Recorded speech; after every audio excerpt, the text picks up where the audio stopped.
తెలంగాణ రాష్ట్రంలో అమలవుతున్న మహాలక్ష్మి ఉచిత బస్సు ప్రయాణంలో 200 కోట్ల మహిళా ప్రయాణికులు ప్రయాణించి సుమారు 6,700 కోట్ల రూపాయలు ఆదా చేశారు.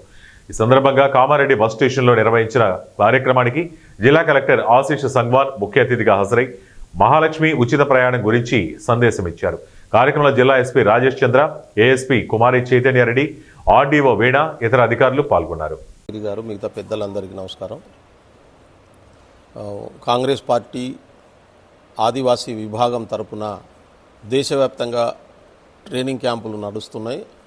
అందులో భాగంగా తెలంగాణ రాష్ట్రంలోనే మొట్టమొదటిసారిగా జనవరి నెలలో జాతీయ స్థాయి ట్రైనింగ్ క్యాంపు నాగార్జున సాగర్లో 7 రోజులు నిర్వహించడం జరిగింది.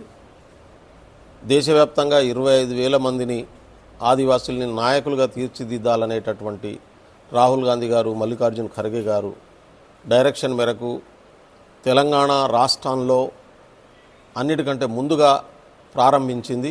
ప్రధానంగా మహేష్ కుమార్ గౌడ్ గారు పిసిసి అధ్యక్షులు దానికి ఇనిషియేషన్ తీసుకోవడం, గౌరవ ముఖ్యమంత్రి రేవంత్ రెడ్డి గారు పూర్తిగా సహకరించడం, బట్టి విక్రమార్క గారు పూర్తిగా సహకరించడంతో తెలంగాణ రాష్ట్రంలో దేశంలో మొట్టమొదటిసారిగా దీన్ని మొదలుపెట్టాం.